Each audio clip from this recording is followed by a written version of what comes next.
چونکہ جیسے میں نے ابھی بتایا کہ ہم ساؤتھ افریقہ گورنمنٹ کے ساتھ بہت کلوز ریلیشن شپ ہے ڈپارٹمنٹ ٹریڈ کے ساتھ، تو میری یہاں پر مختلف منسٹری آف کامرس کے ساتھ میٹنگ ہوئی، بی او آئی کے ساتھ میٹنگ ہوئی، فوڈ ریسرچ کے ساتھ میٹنگ ہوئی، انجینئرنگ بورڈ کے ساتھ میٹنگ ہوئی. یہ سب میری انفرادی میٹنگز تھی. آخر میں میری ایک میٹنگ وہ ایس آئی ایف سی کے ساتھ ہوئی جس میں تمام منسٹریاں آن بورڈ تھیں. سب سے پہلے سے میرا کوشچن ان سے یہی تھا کہ آپ کی لاسٹ 10 ایئرس کوئی جوائنٹ کمیشن اجلاس نہیں ہوا ساؤتھ افریقہ میں، اور یہی ہمارے ساؤتھ افریقہ گورنمنٹ کو شکایت ہے کہ جب تک آپ کے جوائنٹ کمیشن کے اجلاس نہیں ہوں گے، سال میں 2 بار آپ کی ٹریڈ پالیسیاں نہیں بن سکتی، نہ کوئی ہم اس پہ کوئی کام کر سکتے ہیں، جس کی وجہ سے یہ سارے گیپ آئے ہوئے ہیں. کہ ہماری جو Karachi chamber of commerce and industries ہے، ہمارے جو ڈائریکٹ ممبرشپ ہے تقریباً 28,000 سے ایکسیس کر گئی ہے، یعنی کہ 28,000 سے اوپر ہمارے ڈائریکٹ ممبرز ہیں. اور ہمارے 30 ایم سی یعنی کہ مینیجنگ کمیٹی کے ممبرز ہوتے ہیں. پھر تمام جو کراچی کی ٹاؤن ایسوسیشنز ہیں ان کا ایک نمائندہ ہماری مینیجنگ کمیٹی میں ہوتا ہے.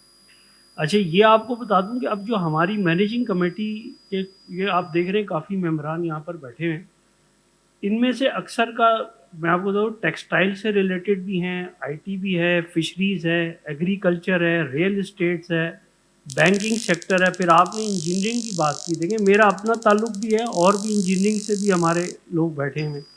اسی طرح امپورٹ ایکسپورٹ ہر شعبے سے ہمارے پاس ایم سی ممبرز یہاں پر موجود ہیں.